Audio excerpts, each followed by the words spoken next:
This fight wasn't boring. It was a different kind of fight.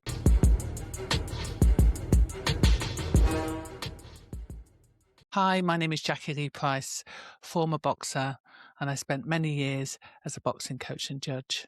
Shakur Stevenson versus Teofimo Lopez for the WBO Super Lightweight Championship of the World. All three judges scored about 119 to 109. So when I watch a fight, I'm not just asking who landed more punches, I'm asking who controlled the fight.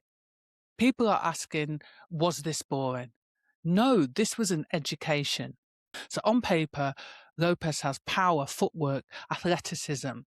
And you'd expect that to come into play if he breaks the distance, lands more combinations against an elusive target. But Stevenson, he has the elite timing and has the ability to dictate distance and pace. And in boxing, whoever controls those two things usually controls the night. Round one, right away, there's a chess match, battle of the jabs. Lopez does a good job mixing it up, head and body. He's trying to take away Stevenson's jab early. He's feinting, looking to counter the counter-puncher, but Stevenson's reflexes and timing just that little bit quicker. Round two, Lopez is trying to break Shakur out of his rhythm. Every phase of attack he initiates, Shakur shuts it down. So Lopez has to reset and go again. And from Lopez, we see the cross-hand defense for the first time. It's a nice round. And listen, some judges favor the man who's pressing the action. Round three, Shakur stays on the outside. That consistent jab to the body, it's not just scoring, it's disrupting rhythm. Lopez is a high-volume, accurate counterpuncher. So Stevenson is wearing him down and taking away his ability to counter down the line. Round four, beautiful uppercut hook from Stevenson. Beautiful, clean work. Now watch Lopez's body language. A little frustration starts to show. He's looking for openings, but every time he thinks he's found one, he gets shut down and punished. He drops his hands and Stevenson drops a cheeky little double jab over the top. No power, but there's zero room to relax. Round five.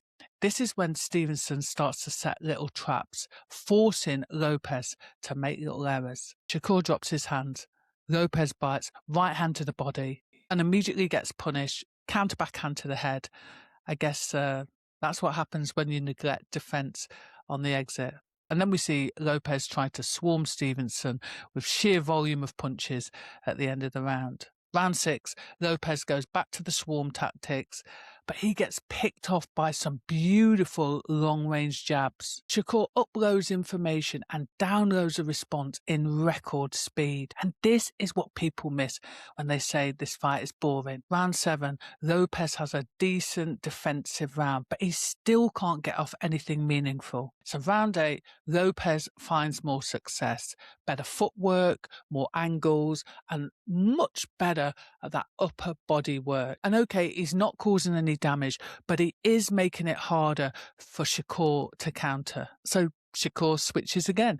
He gets on his bike and he makes Lopez work for it. Round nine, Lopez goes to the cross-arm defense. He's absorbing Shakur's 1-2 combination and he's trying to walk into range. And you kind of wonder why he didn't do more of this earlier. He's minimalizing exposures to counters, and Shakur is actually slowing down. Round 10, Lopez never stops initiating, but he gets picked off.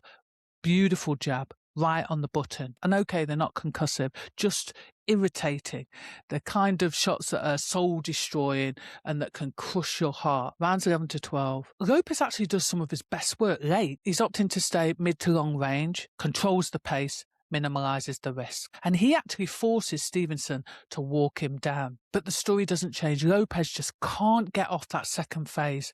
Combination, then reset. One of the things that stood out, the corner work, plenty of hype, limited tactical advice, no real solutions. And if your power doesn't force a tear up, then what? Where's plan B?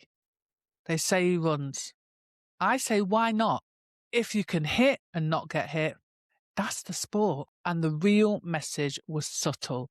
Stevenson at times stood in front of Lopez and said, I can do this too. This fight wasn't boring. It was a different kind of fight. This style isn't for everyone, but doesn't it deserve respect? And does Shakur Stevenson's name belong on that list of greats? If you want an authentic voice in boxing, don't forget to like, subscribe, hit that notification bell, drop a comment in the comments section. Why not check out another one of our videos?